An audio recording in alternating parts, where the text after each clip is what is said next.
Hello and welcome to my channel.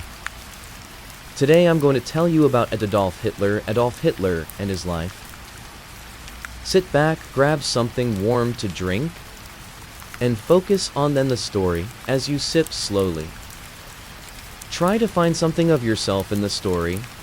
and get ready to drift off to sleep peacefully. Don't forget to subscribe and leave a comment. On 30th of April, 1945, in a concrete bunker, buried beneath the ruins of a burning capital, a man who had once commanded the loyalty of a nation and the fear of a continent took his own life. Above him, Soviet artillery was reducing Berlin to rubble, block by block, while the empire he had promised would last 1,000 years lay in ashes after barely 12. How does an ordinary, struggling young man from a small Austrian town become the architect of the deadliest conflict and one of the most systematic campaigns of mass murder in human history? This is not a story that begins with monsters or destiny. It begins with a difficult childhood, a failed art student, a decorated but undistinguished soldier, and a series of historical accidents, political failures, and human choices made by millions of ordinary people that together opened the door to catastrophe. Over the next few hours, we will trace that path in full, from a modest house near the Austrian-German border to the final hours in an underground bunker, examining not only what Adolf Hitler did, but how an entire society allowed him to do it, and what that history continues to demand we, on their stand, Chalterona, a Kielchud, and in Austria.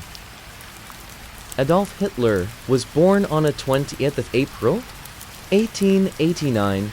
in the small Austrian town of Brno am Inn, close to the border with Bavaria. His father, Alois Hitler,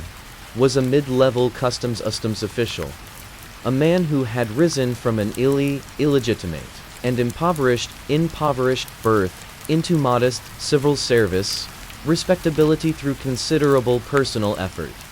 and who by most historical accounts ran his household with a strict at times harsh, authority, typical of many households of that era and class. His mother, Clara, was Alois's third wife, and by all surviving accounts, a devoted and gentle presence in young Adolf's life, and historians studying his later correspondence,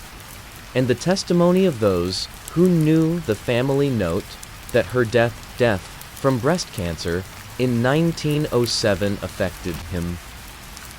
profoundly, arriving at a moment when he was already an isolated and directionless young man of 18. Hitler's early academic record was unremarkable and at times poor, particularly after the family moved to Linz, and he left secondary school without completing his final examinations. His deepest ambition through his teenage years and into his early 20s was to become a professional artist, and in 1907 and again in 1908, he applied to the Academy of Fine Arts in Vienna. Both applications were rejected, the examiners judging his artistic talent as insufficient, particularly in figure drawing, and this rejection is often cited by historians not as a simple explanation for later events, since millions of rejected art students never became dictators, but as one part of a broader pattern of personal failure and resentment that shaped his worldview during a formative period of his life. The years that followed, roughly 1918-09 through 1913, were spent in considerable poverty in Vienna, where Hitler lived at times in homeless shelters and earned a marginal income selling small paintings and postcards. It was during this Vienna period, according to his own later account in his book, Mein Kampf, that he developed the virulent anti-Semitic and Yamik and racial ideology that would later define his political career, absorbing and radicalizing ideas already present in certain strands of Viennese Pan-German nationalist and anti-Semitic political culture at the time, documented feature of that tid's politics in the early 20th century, though historians continued to debate the precise details and chronology, how fully formed these views were during this specific period versus later. Chapter 2: War and Defeat. In 1913, Hitler moved to Munich, and when the First World War began in August of 1914, he volunteered for service in a Bavarian regiment of the German army, despite being an Austrian citizen. He served for the duration of the war, primarily as a dispatch runner carrying messages between command posts and the front lines, a role that was genuinely dangerous. And the historical record confirms he was wounded and gasped during his service and was awarded the Iron Cross, second class, 1914, and the Iron Cross, first class, in 1918, an honor rarely given to someone of his lower military rank, which by the war's end remained only corporal. Germany's defeat in November of 1918 and the armistice that followed struck Hitler, by his own later accounts, as a profound personal and national trauma. He was recovering in a military hospital from a temporary blindness caused by a gas attack when news of the surrender reached him, and he later wrote of experiencing this moment as a devastating betrayal. This reaction was not unique to Hitler. It reflected a wider sentiment among German nationalists and many veterans, a sentiment historians call all the stab in the back myth, the false but politically powerful belief that Germany's army had not truly been defeated on the battlefield, but had instead been betrayed by civilian politicians, socialists, and Jewish citizens on the home front. This myth, entirely unsupported by the actual military and political facts of Germany's defeat, would become a central pillar of Hitler's later political rhetoric and of Nazi ideology. Following the war, Hitler remained in the army for a period, working in a political education and intelligence gathering role in Munich. And it was in this capacity, in September of 1919, that he was sent to investigate a small nationalist political group called the German Workers' Party. Rather than simply reporting on the group, Hitler joined it, quickly demonstrating a talent for public speaking that set him apart from the party's other members, and within roughly 2 years, he had maneuvered himself into its leadership, renaming it the National Socialist German Workers' Party, abbreviated in German as the Nazi Party. Chapter 3: The Beerhaar Hall, Patsy Ich, and the End Years of Svrgla. Through the early 1920s, against the backdrop of severe economic instability in Germany,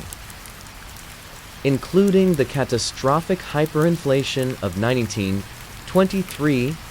that wiped out the savings of much of the German middle class, Hitler built the Nazi Party into a genuine,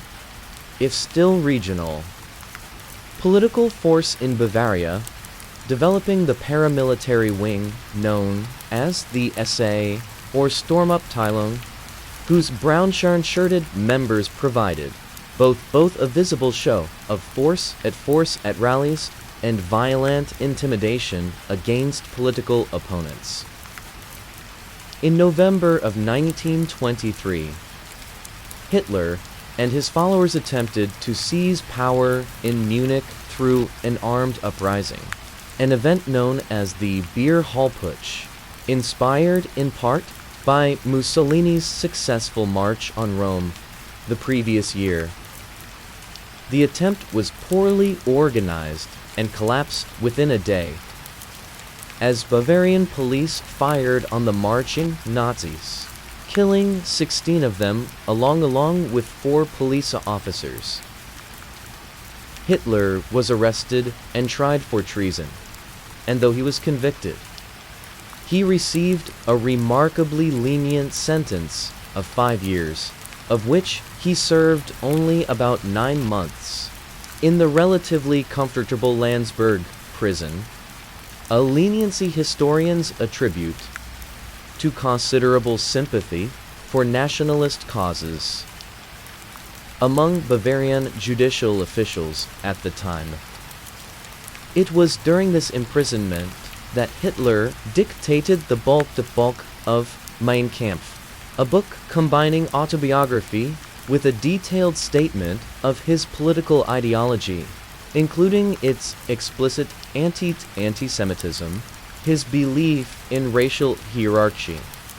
and his ambitions for German territorial expansion, particularly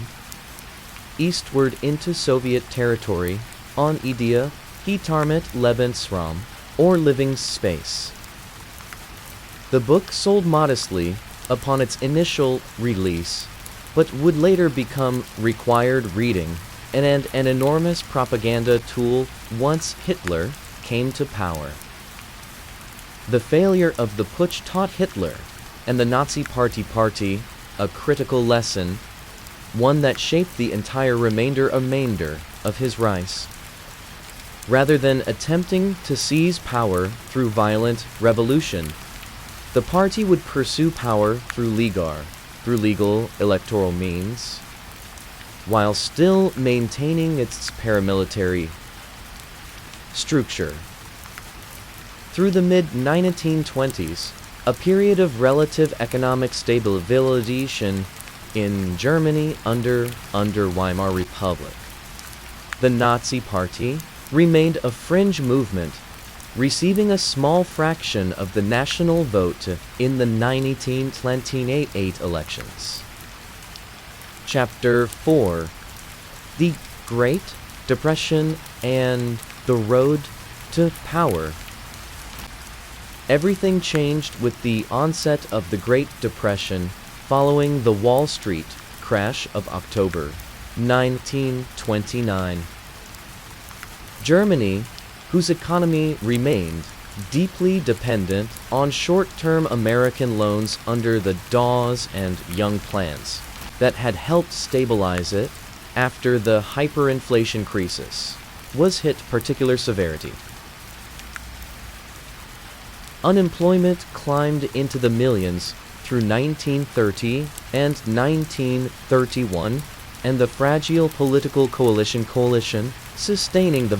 Weimar Republic's democratic government began to fracture under the strain, with successive chancellors ruling increasingly by emergency presidential decree, rather than through functioning parliamentary majorities. In this climate of economic desperation and political paralysis, the Nazi Party's electoral fortunes transformed dramatically. Hitler's message, blending fierce nationalism, promises of economic recovery, restoration of German national pride. After the humiliation of the Versailles Treaty and the scapegoating of Jewish citizens, communists, and of the Weimar political establishment for Germany's troubles, found a receptive audience across a wide swath of German society, from unemployed workers to anxious middle-class shopkeepers fearful of falling into poverty, to industrialists and conservative elites who increasingly saw the Nazis as a useful bulwark against the rising Communist Party. In the September 1930 election, the Nazi Party's representation in the Reichstag, Germany's parliament, surged from 12 seats to 107, making it the second largest party in the country. And by July of 1932, it had become the single largest parties. Still without an outright majority, the final path to power was not a triumphant popular mandate, but rather the product of backroom political maneuvering among Germany's conservative elite. Believing they could control and moderate him once he held office, a group of conservative politicians and advisors around the aging President Paul von Hindenburg persuaded the president to appoint Hitler as chancellor on the 30th of January, 1933, with conservative ministers holding most other cabinet positions, a miscalculation that historians widely regard as one of the most consequential misjudgments of the 20th century. Chapter 5 The Konseligien Ors an Spite allmen die Führership. Hitler moved with remarkable speed to convert his chancellorship into an absolute dictatorship.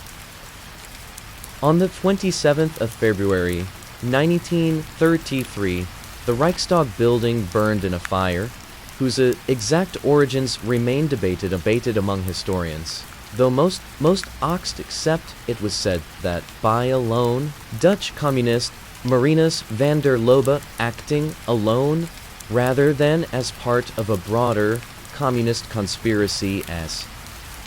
the Nazis immediately and opportunistically claimed. Hitler used the fire as a pretext to persuade Hindenburg to sign the Reichstag fire decree suspending most civil liberties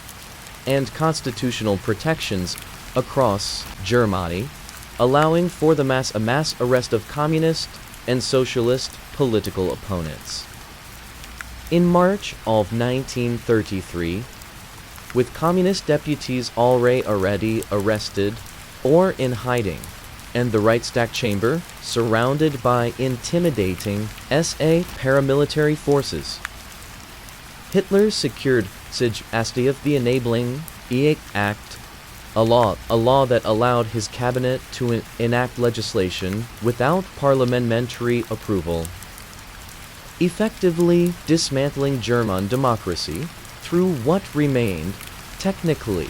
a legal parliamentary process. Over the following months, in a process historians term Gleichschaltung, or coordination in the Nazi regime systematically eliminated all political opposition, bind rival political parties and independent trade unions, purged the civil service of Jewish and politically unreliable employees, and brought German cultural, educational, and media institutions under direct party control. In June of 1934, in an event known as the Night of the Long Knives, Hitler ordered the murder of Ernst Röhm, the leader of the increasingly powerful and independent-minded SA paramilitary, along with dozens other SA leaders and additional political rivals, in order to secure loyalty of the traditional German army leadership, who viewed the massive SA as a threat to their own institutional power. This brutal purge, carried out with no legal process whatsoever, both eliminated a potential internal rival and demonstrated the regime's willingness to use extralegal violence against its own members without consequence. When President Hindenburg died in August of 1934, Hitler merged the offices of Chancellor and President into a single position, Führer, and required the German armed forces to swear a personal oath of loyalty not to the German constitution or the nation, but to Hitler himself, directly completing the transformation of Germany from a troubled democracy into an absolute personal dictatorship. Barely 18 months. Chapter 6. Wielding the Third Reich. Once in full control, the Nazi regime moved systematically to reshape German society according to its ideology. The Nuremberg Laws, enacted in September of 1935, formally stripped German Jews of citizenship rights and criminalized marriage and sexual relations between Jews and non-Jewish Germans, providing the legal architecture for the escalating persecution that would follow throughout the Decade. Jewish citizens were progressively excluded from professions, businesses, and public life, a process of economic and social exclusion that intensified with each passing year of the regime. On the economic front, the Nazi government pursued aggressive public works programs, including the construction of the Autobahn highway network and above all a massive and largely covert rearmament program that violated the Treaty of Versailles, both of which contributed to a substantial reduction in German unemployment through mid to late 1930s, a recovery the regime relentlessly publicizes as proof of Hitler's leadership. Even as the true economic picture was considerably more complicated and increasingly oriented toward preparation for war rather than sustainable civilian prosperity. On the night of the 9th and 10th of November, 1938, an event known as Kristallnacht, or the Night of Broken Glass, saw coordinated attacks across Germany and Austria on Jewish-owned businesses, synagogues, and homes, organized by the Nazi Party leadership under the pretext of a German diplomat's assassination in Paris by a Jewish teenager. Dozens of Jewish citizens were killed, thousands more arrested, and sent to concentration camps, and the pogrom marked a clear and internationally visible escalation from legal discrimination toward organized, state-sanctioned violence, a turning point that historians consistently identify as a critical marker on the path toward the systematic genocide that would follow within the next several years. Chapter 7. The Road to War. Throughout the mid to late 1930s, Hitler pursued an increasingly aggressive foreign policy, first rearming Germany openly in defiance of the Versailles Treaty, then remilitarizing the Rhineland in 1936, then annexing Austria in the Anschluss of March 1938, and then, through the Munich Agreement of September 1938, securing the annexation of the Sudetenland region of Czechoslovakia with the acquiescence of Britain and France, whose leaders pursued of a policy of appeasement in a desperate hope of avoiding another general European war. This appeasement and the pattern of largely unopposed territorial expansion that preceded it is widely regarded by historians as having emboldened Hitler's confidence that Western powers would not decisively resist further aggression. That confidence proved decisive in 1939. Having secured a stunning and cynical non-aggression pact with the Soviet Union in August of that year, an agreement that included secret protocols dividing Eastern Europe into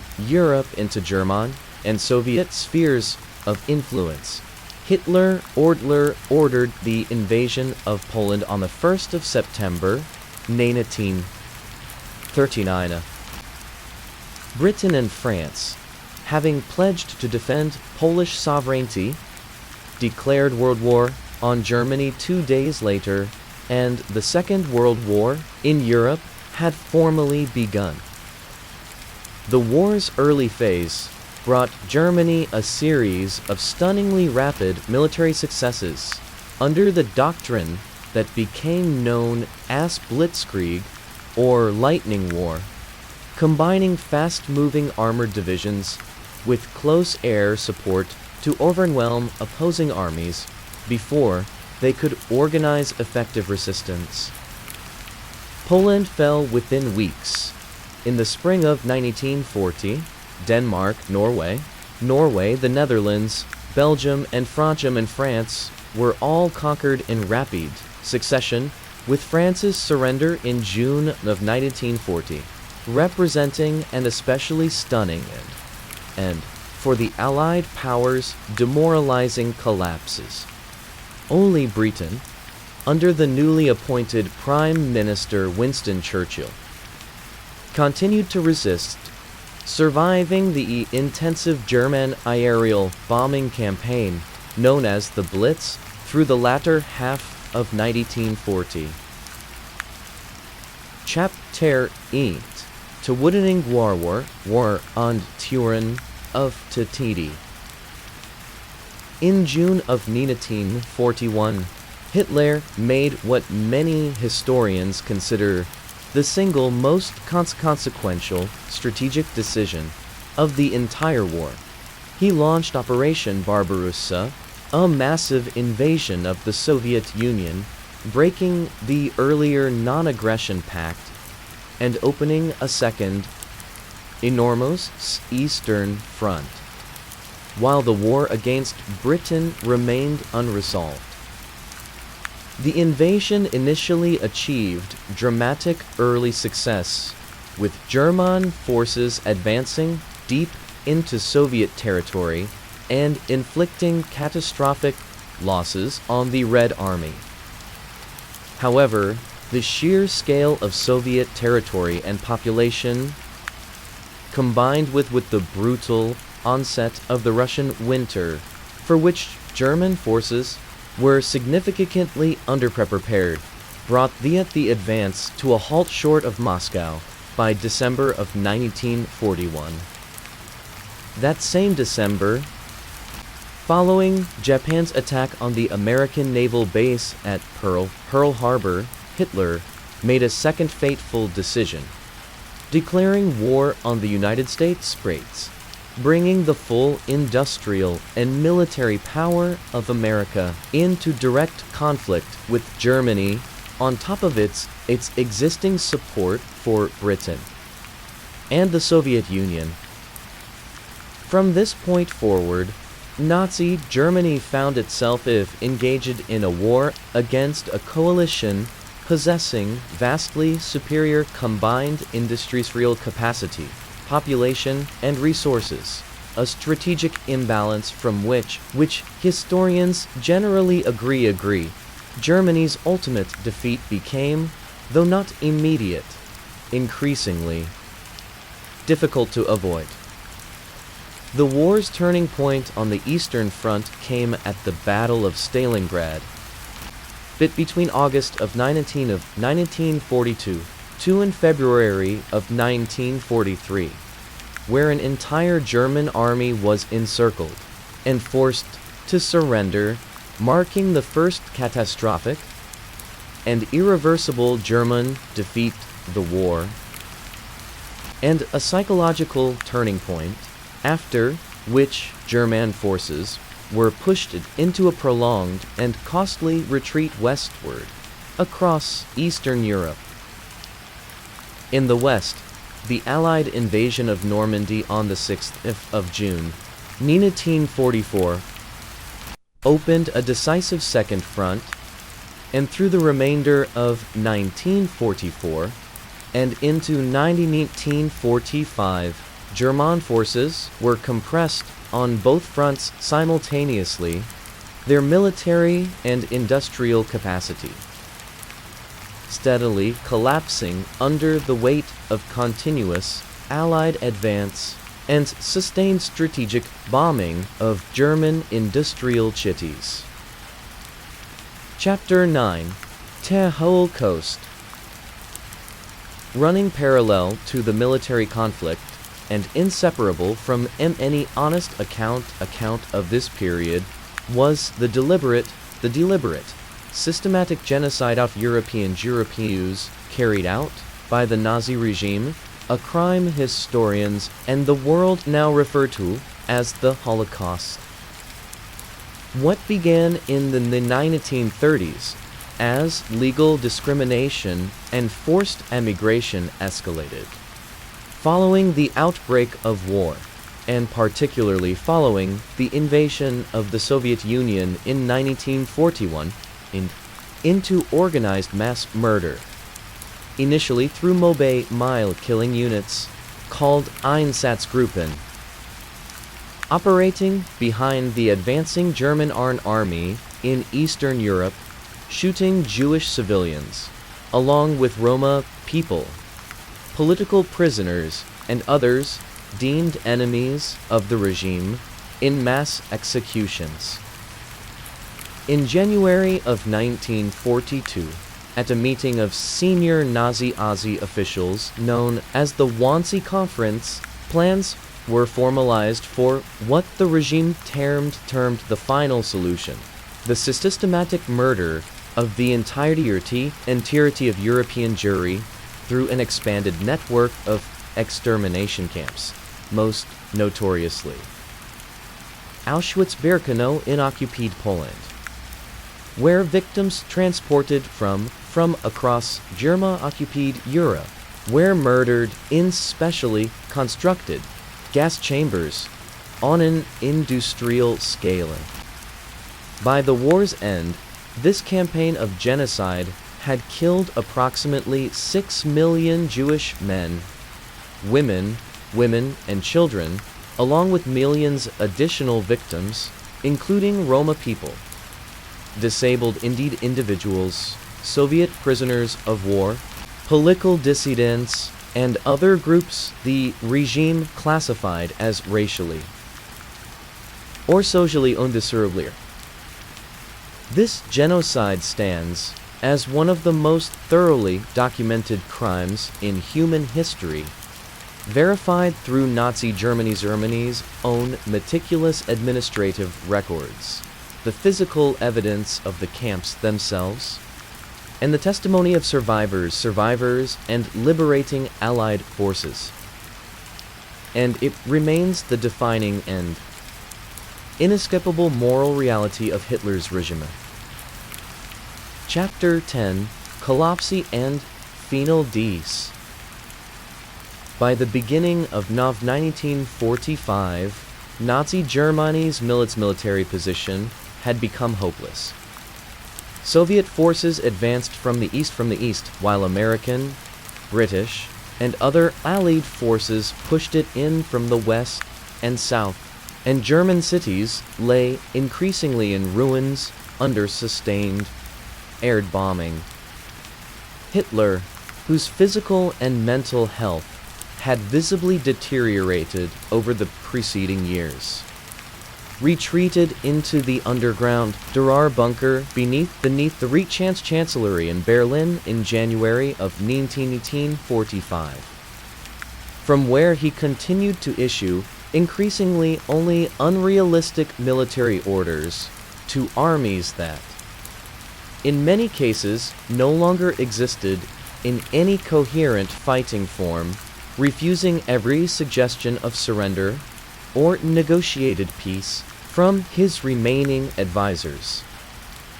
As Soviet forces fought their way into the streets of Berlin itself in late April of 1945, Hitler married his longtime companion Eva Braun in the bunker on 29th of April, and the following day, at 30th April, 1945, both took their own lives, Hitler by gunshot and Braun by cyanide poisoning. Their bodies were carried outside the bunker by aides, doused in gasoline, and burned in a shell crater in the Chancellery garden, a hasty and undignified end that historians frequently note stood in stark contrast to the grandiose thousand-year empire he had once promised the German people. Germany's unconditional surrender followed just over a week later, on the 8th of May, 1945, bringing the war in Europe to its formal close. Chapter 11: The Machinery of Propaganda. No account of Hitler's regime is complete without understanding the machinery built to sustain it in the minds of ordinary Germans, and at the center of machinery stood Joseph Goebbels, appointed Reich Minister of Public Enlightenment and Propaganda in March of 1933. Goebbels understood, with a chilling clarity that historians still study closely, that controlling a modern society required controlling not just newspapers and radio broadcasts, but every visible layer of public life, from cinema and popular music to art exhibitions and school textbooks. Radio ownership was actively subsidized by the state through the mass production of an inexpensive standardized receiver, the Volksempfänger, precisely so that Nazi speeches and messaging could reach directly into German households at a scale no previous government in history had achieved. Newspapers and other intermediaries almost entirely. The regime's propaganda operated on two closely linked tracks. The first was the glorification of Hitler himself, carefully staged through massive rallies such as the annual Nuremberg rallies, filmed with extraordinary technical skill by the director Leni Riefenstahl in works such Triumph of the Will, presenting Hitler not as an ordinary politician, Brza, Quasi-Nationalist national savior. The second track was the relentless dehumanization of designated enemies, above all Jewish Germans, portrayed in state-sponsored publications, most notoriously the newspaper Der Stürmer, through grotesque caricature and conspiracy theory, a sustained campaign of vilification that historians view as a direct precursor and enabler of the physical violence that followed. public book burnings in May of 1933, in which students and Nazi officials destroyed works by Jewish authors, political dissidents, and other writers deemed Ungerman, offered an early and visible signal of the regime's determination to control not just political power, but the entire intellectual and cultural life of the nation.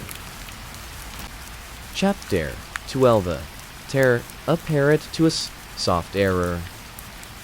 Behind the public spectacle of rallies and propaganda operated a far more secretive and illegal apparatus of state control, built primarily around two organizations. The SSS, or Schutzstaffel, originally formally formed as Hitler's personal bodyguard unit, but expanded under its leader Heinrich Himmler into a vast paramilitary, police, and eventually military empire responsible for enforcing racial policy and later administering the concentration and extermination camp system. And the Gestapo, the secret state police, tasked with surveilling and suppressing political dissent through a combination of informants, interrogation, and, when deemed necessary, imprisonment without trial. The concentration camps system itself began remarkably early in the regime's history, with the camp at Dachau, near Munich, established in March of 1933. Within weeks of Hitler becoming chancellor, initially intended to hold political opponents such as communists and social democrats, rather than serving at this early stage primarily as an instrument of the later genocide. Over the following years, the camp system expanded steadily in both scale and function, eventually encompassing a wide range of facility types, from forced labor camps supplying the German one-war economy to the purpose-built extermination centers established from 1941 onward. Historians studying this apparatus emphasize that its effectiveness depended not merely on only ideological fanatics, but on the participation, whether willing, coerced, forced, or simply obedient, of a very large number of ordinary bureaucrats, railway administrators, policemen, and camp personnel, a feature of the system that raises uncomfortable and enduring questions about the capacity of ordinary institutional structures to enable extraordinary atrocity when subjected to sufficient political pressure and ideological conditioning. Chapter 10. 13. The Privateman. Away from the podiums and the war rooms, historical sources, including the accounts of his personal secretaries and household staff, describe a private daily routine that surprised many who expected a monstrous public figure to behave monstrously in private as well. Hitler kept notably late hours, often working and holding meetings well past midnight before rising late in the morning. He was a committed vegetarian for much of his later life, a dietary choice historians attribute to a combination of digestive health concerns, and a personal aversion to meat, and he abstained entirely from alcohol and tobacco, frequently lecturing subordinates about the health dangers of smoking in particular. His relationship with Eva Braun, a young woman he had met in the late 1920s through his photographer Heinrich Hoffmann,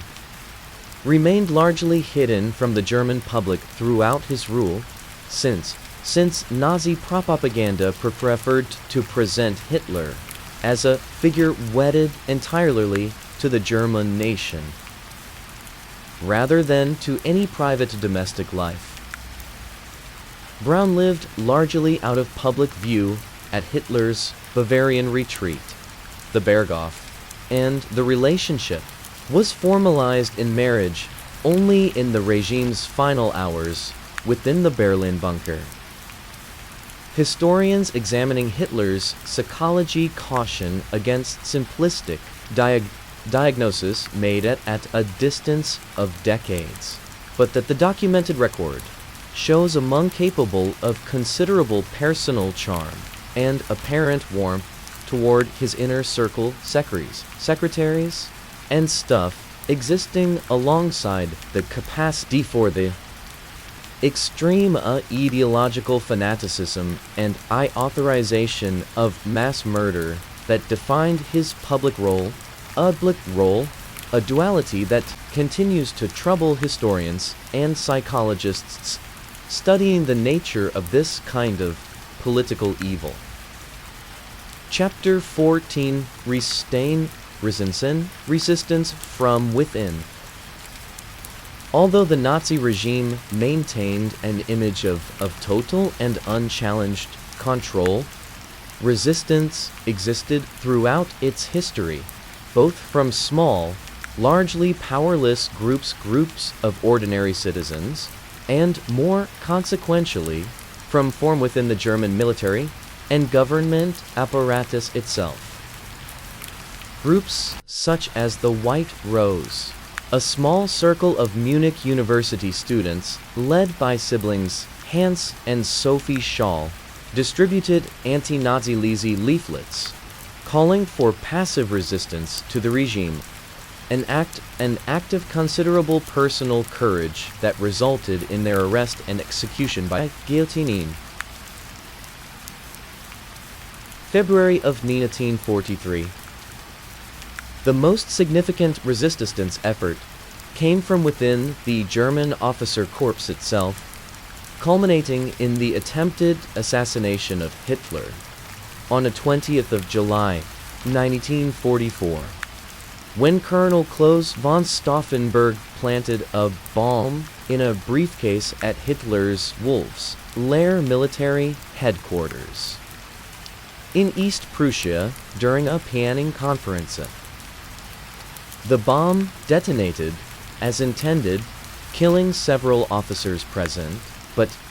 Hitler survived with relatively minor injuries, protected in part by the heavy wooden conference table that absorbed much of the blast. The plot's failure led to a brutal reprisal, with an estimated several thousand people arrested and several hundred executed in the aftermath, including Stauffenberg himself, shot within hours of the failed attempt, and it effectively ended organized internal resistance for the remainder of the war, leaving the regime's course unaltered through to its final collapse. Chapter 15: Rekoning in Nuremberg. With Germany's surrender in May of 1945 and Hitler's own death by suicide, the task of formal accountability for the regime's crimes fell to the surviving Nazi leadership.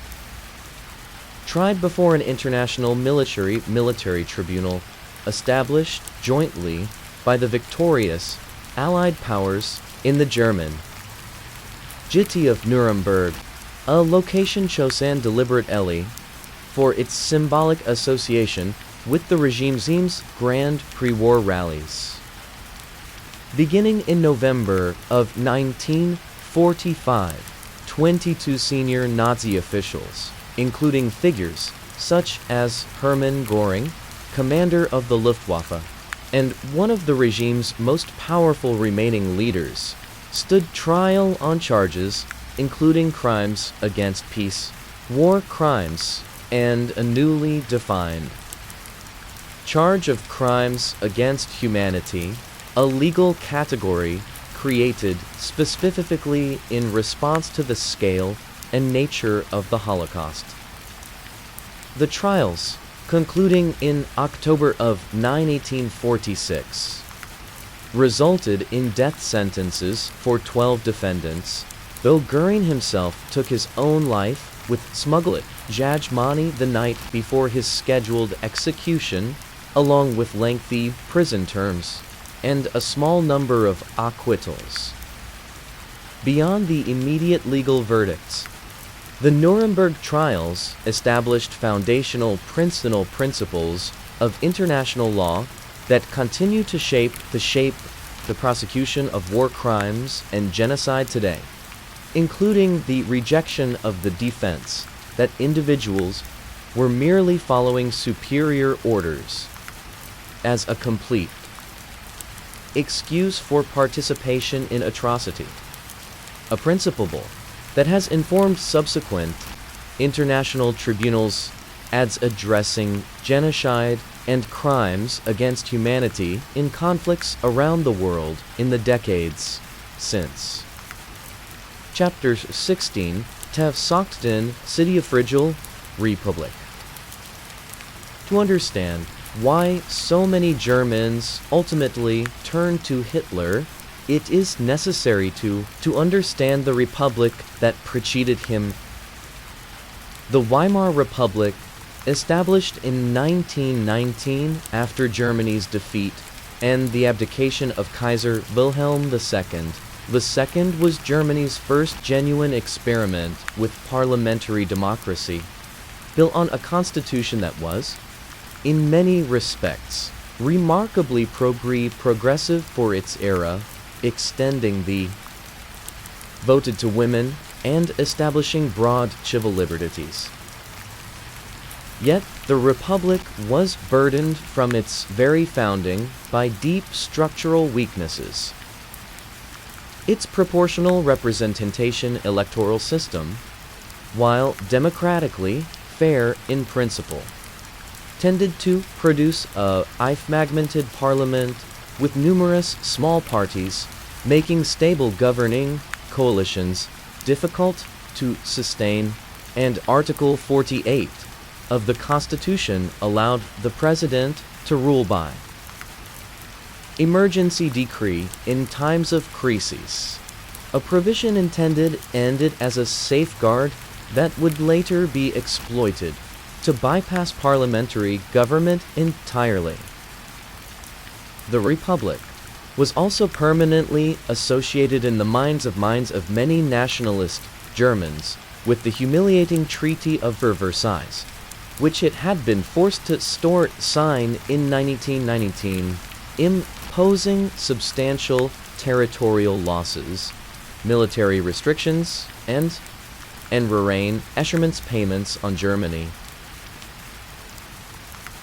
Deeply resented War Guilt Clause, assigning Germany sole responsibility for the First World War.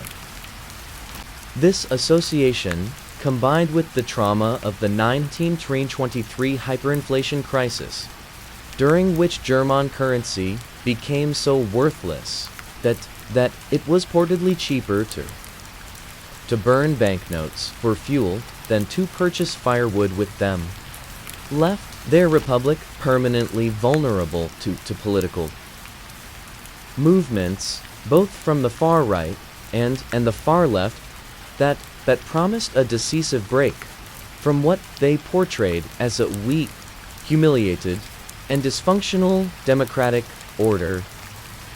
It was into this atmosphere of chronic instability, punctuated by brief periods of relative calm during the mid-1920s, that the Great Depression arrived in 1929, delivering the final blow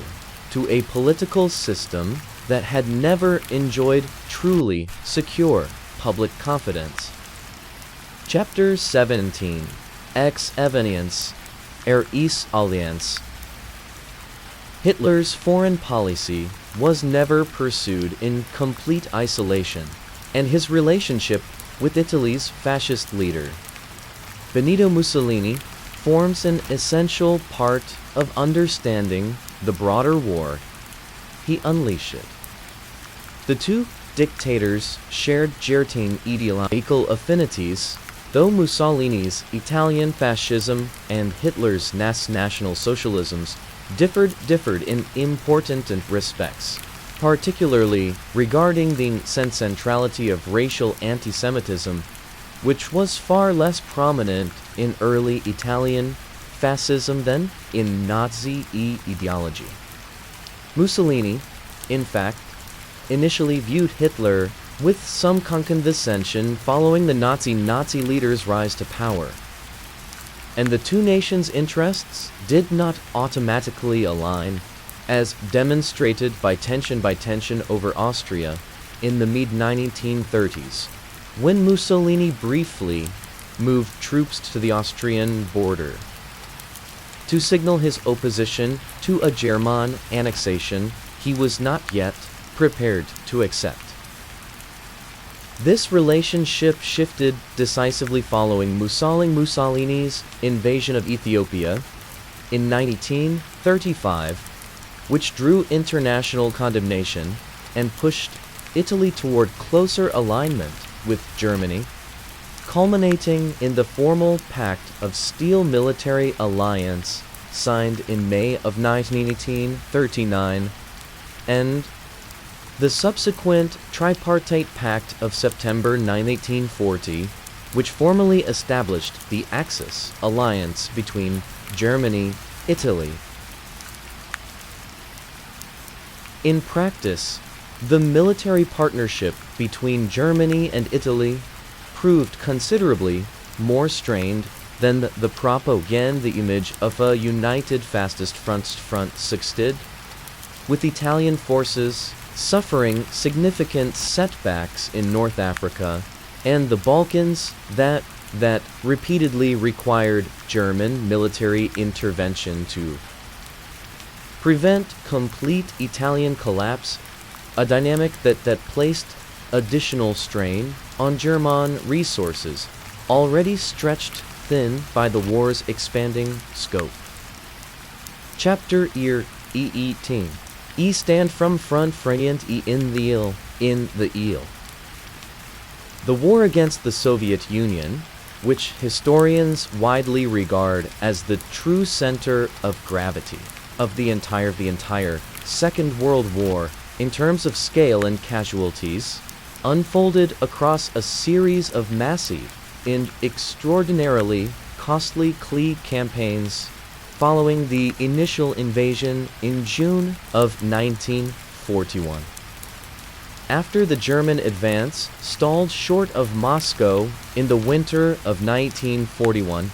Hitler shifted the following year's offensive southward, aiming to seize the oil fields of the Caucasus and secure the industrial city of Stalingrad on the Volga River, a campaign that, by late 1942, had drawn an entire German army into brutal, building by building urban combat within the city itself. The subsequent Soviet encirclement and destruction of that army at Stalingrad in early 1943 marked an unmistakable strategic turning point, but the fighting on the Eastern Front continued at enormous cost for 2 more years. In July of 1943, the Battle of Kursk saw the largest tank engagement in military history up to that point, as German forces attempted one final major offensive that ultimately failed, after which German forces on the Eastern Front were placed permanently on the strategic defensive, retreating steadily westward under sustained Soviet pressure through 1943 and 1944. The siege of Leningrad, lasting from September of 1941 to January of 1944, nearly 900 days in total, resulted in the deaths of over a million Soviet civilians, primarily from starvation, standing as one of the most devastating sieges of any city in modern history, and underscoring the almost incomprehensible human cost the Eastern Front imposed on Soviet civilian populations far beyond the battlefield itself. Chapter 19: North African and the Mediterranean. While the Eastern Front consumed the majority of German military resources, a separate and strategically significant conflict unfolded across North Africa, beginning when Italian forces launched an invasion of British-controlled Egypt from Libya in September of 1940, an offensive that quickly faltered and required German intervention to prevent total collapse. Hitler dispatched the Afrika Corps under General Erwin Rommel in early 1941, and Rommel's tactical skill in the Desert Campaign earned him a reputation, even among his Allied opponents, as one of the more capable commando commanders of the war, a reputation reflected in the somewhat unusual degree of mutual professional respect that characterized this particular theater. Compare it to the war's other fronts. The North African campaign shifted decisively following the Second Battle of El Alamein in the autumn of 1942, where British Commonwealth forces under General Bernard Montgomery and then reversed the Axis advance toward Egypt and the vital Suez Canal, combined with the Allied Operation Torch landings in French North Africa shortly afterward, which placed Axis forces in a strategically hopeless position between two advancing Allied armies. The final surrender of Axis forces in Tunisia in May of 1943 effectively ended the North African campaign, opening the way for the Allied invasion of Sicily and then mainland Italy that same year, a campaign that ultimately led to Mussolini's downfall and Italy's own surrender in September of 1943, even as German forces continued to fight a prolonged and difficult defensive campaign up the length of the Italian peninsula for nearly 2 more years. Chapter 20: Thatcher's and German Society. The response of Germany's Christian churches, both Catholic and Protestant, to the Nazi regime presents a genuinely complex historical picture that resists simple characterization. The regime pursued a formal concordat with the Vatican in July of 1933, an agreement that regulated the position of the Catholic Church within Germany, and that critics have long argued granted the regime an early measure of international legitimacy. Even as individual Catholic clergy and laypeople later engaged of both open and quiet resistance to specific Nazi policies, particularly the euthanasia program targeting disabled Germans, which faced public condemnation from Bishop Clemens August von Galen in a series of sermons in 1941, significant enough that the regime officially suspended the program's most visible operations, though killings continued through less publicized channels. Within German Protestantism, a similarly divided picture emerged, with a Propagandasi faction known as the German Christians attempting to align church doctrine with Nazi racial ideology, while a minority resistance movement known as the Confessing Church, whose most famous member was the theologian Dietrich Bonhoeffer, rejected this alignment and, in Bonhoeffer's case, ultimately participated in resistance activities connected to the July 1944 assassination plot, for which he was arrested and executed in a concentration camp in the final weeks of the war. Historians studying institutional religious responses to Nazism generally conclude that, within import individual exceptions of genuine moral courage, the churches as institutions prioritized their own continued existence and operational autonomy within the Nazi state over sustained, organized opposition to the regime's broader crimes, a pattern of institutional accommodation that mirrored the behavior of many other German civic institutions. During this period, Chapter 21, A Nation e.b.v.d. Germany's defeat in May of 1945 left the country occupied by four Allied powers: the United States, the Soviet Union, Britain, and France, each administering a designated occupation zone, with the capital, Berlin, itself divided into four sectors despite lying entirely within the Soviet zone. The wartime cooperation between the Western Allies and Soviet Union deteriorated rapidly in the years immediately following the war, as fundamentally incompatible visions for Europe's political and economic organization hardened into the broader global confrontation. Historians Kaltwasser. This deterioration culminated in the formal division of Germany in 1949 into two separate states: Federal Republic of Germany in the West, aligned with the United States and Western Europe,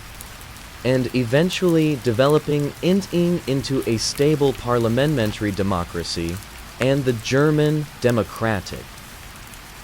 Republic in the East, a Soviet-aligned communist state. Berlin itself became the most visible symbol of this division, particularly after the East German government constructed the Berlin Wall in 1961 to halt the flow of citizens fleeing to the West,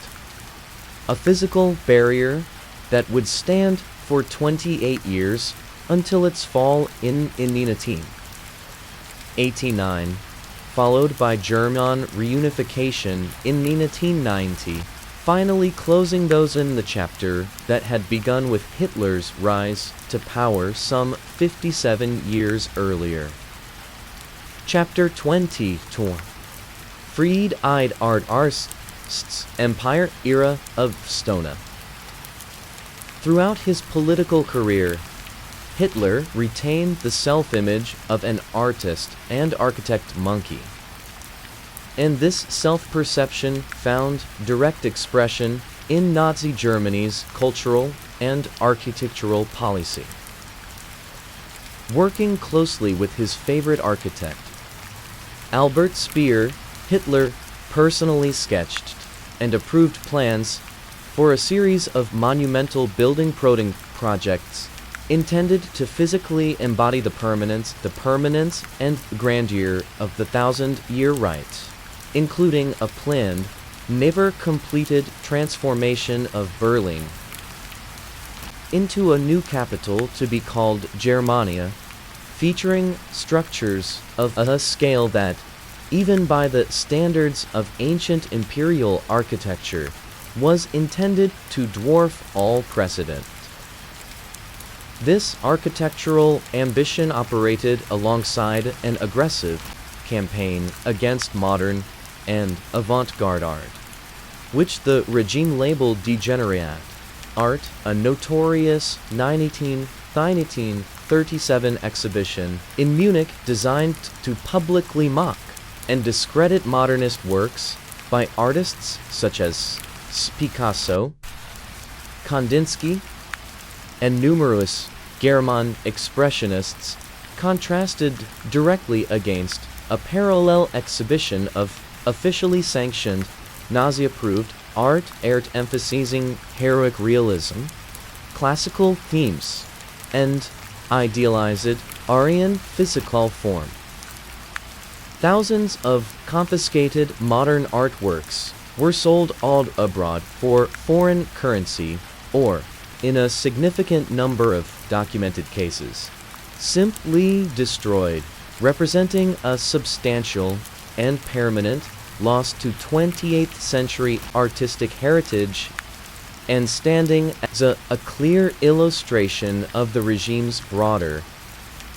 determination to enforce ideological conformity across every visible dimension of German cultural life, extending even into realms as astonishingly distant from politics as painting and sculpture.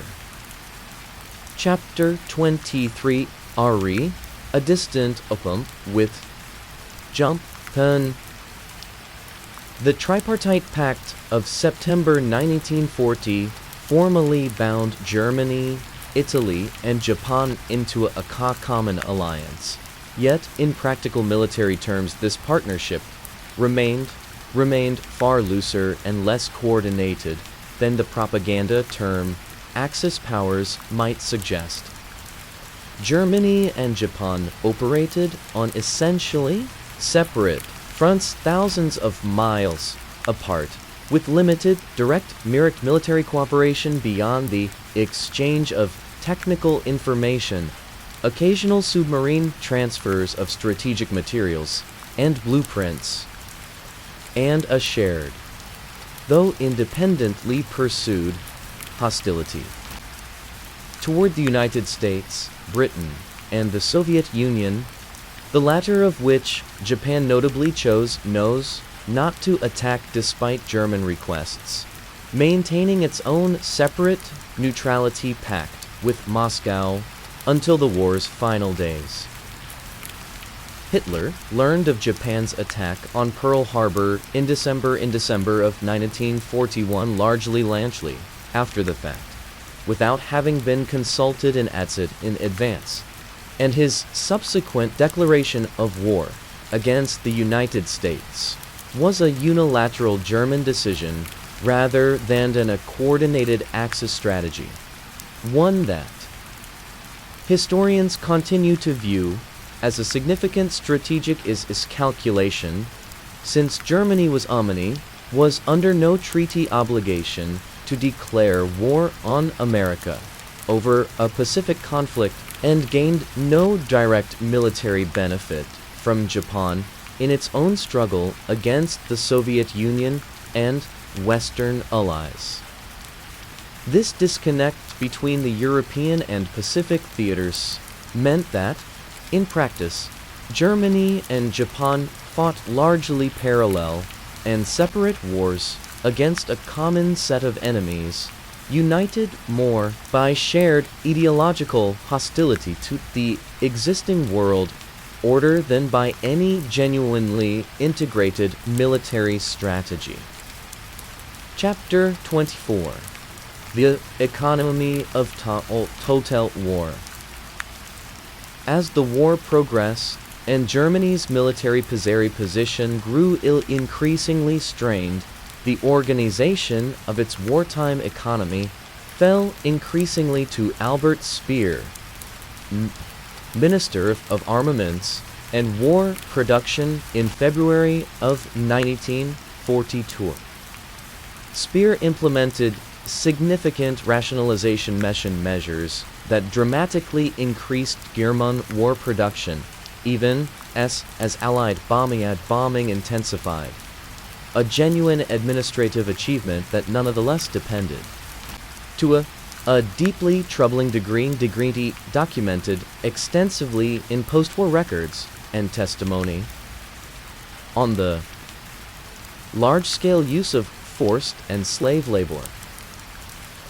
Millions of foreign civilians, prisoners of war, and concentration camp inmates were compelled to work in German factories, mines, and construction projects under conditions ranging from harsh to lethal, with concentration camp labor in particular supplied through the SS's own economic enterprises. Treated as an expendable resource within a system where death from overwork, malnutrition, and abuse was a routine and accepted feature of production planning rather than an unintended byproduct. Historians estimate that by the war's final years, forced and slave laborers constituted a substantial percentage of the total workforce inside Germany itself. A fact that implicated a very wide range of German industrial firms, some of whose corporate successors have, in subsequent decades, acknowledged this history and, in some cases, participated in restitution funds for survivors, a process of corporate reckoning that continued for many years after the war's end. Chapter 25 Fire from Tim Tess Scarwea.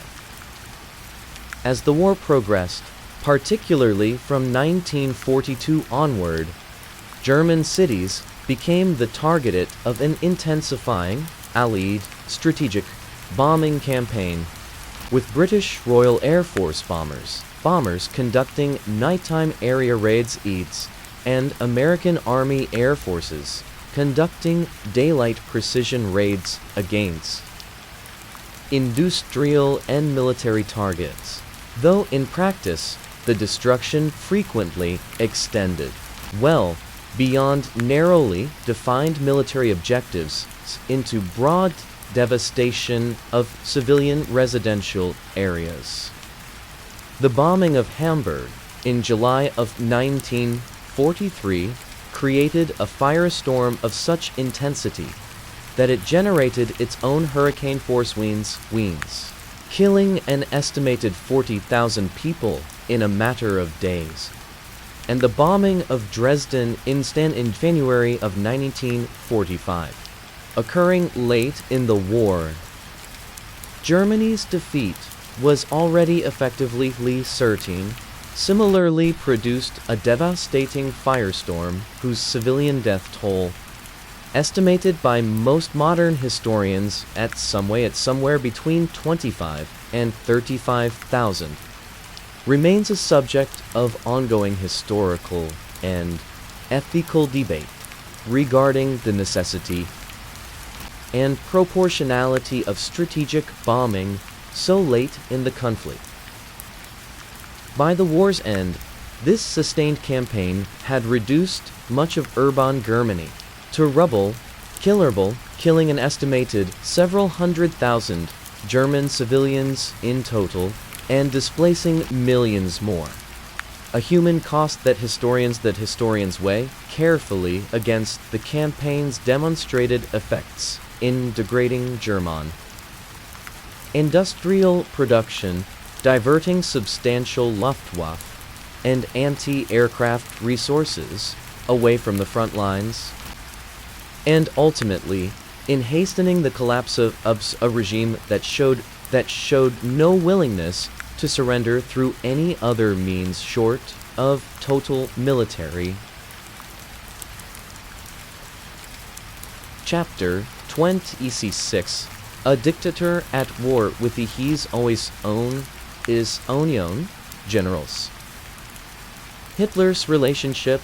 with the professional German military leadership grew increasingly strained and dysfunctional as the war progressed.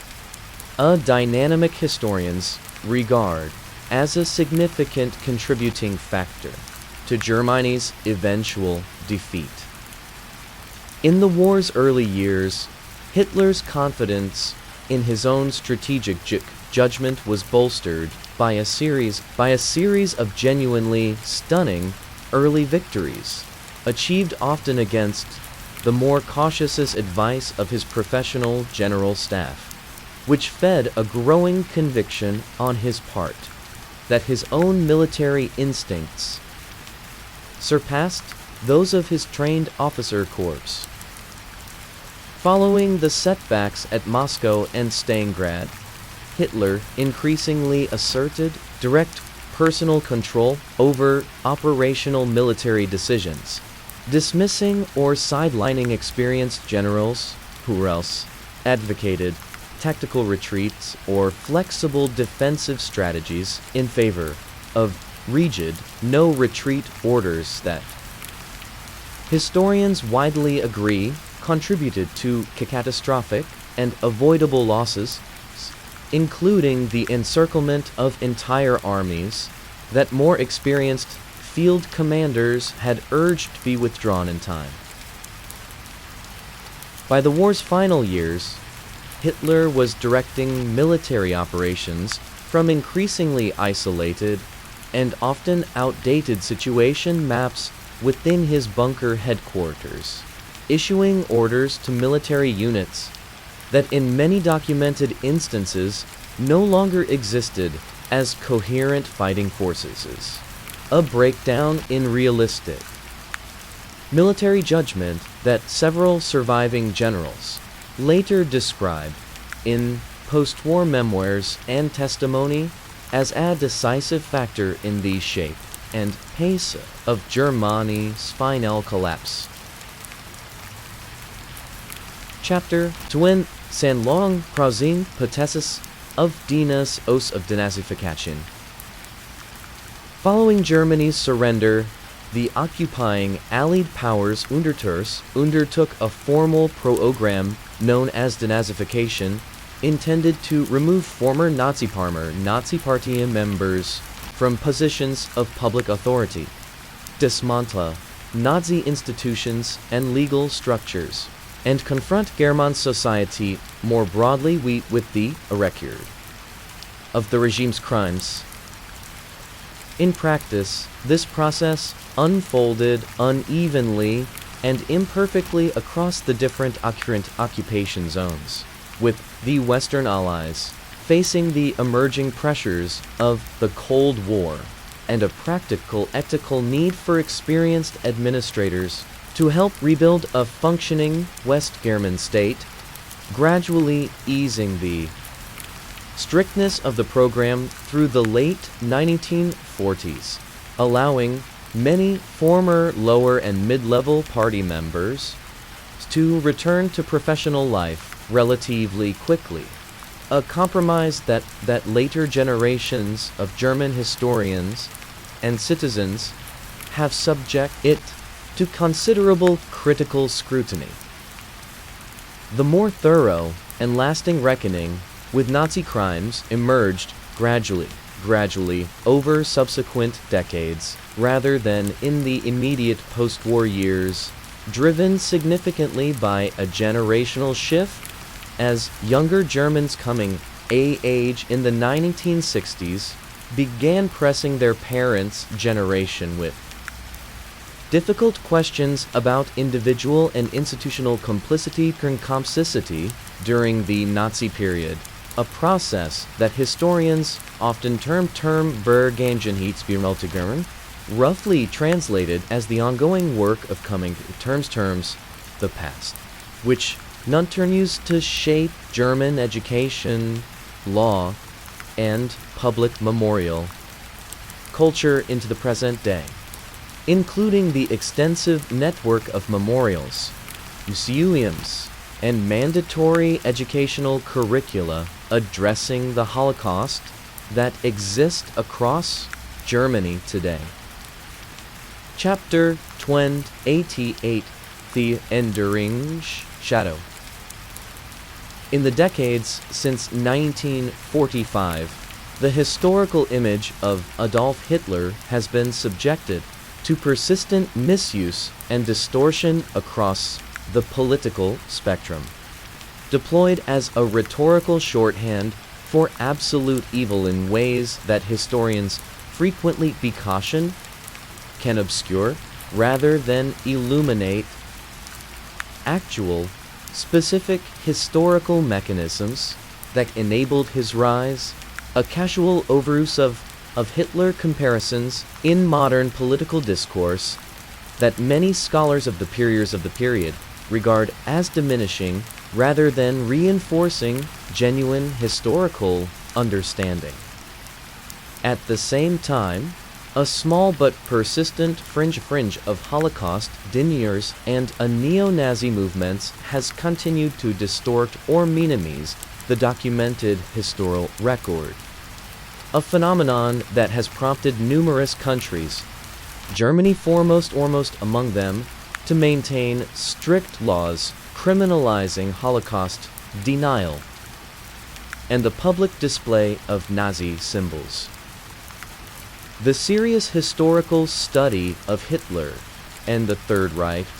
conducted by generations of scholars working from an enormous body of surviving German administrative records, personal testimony,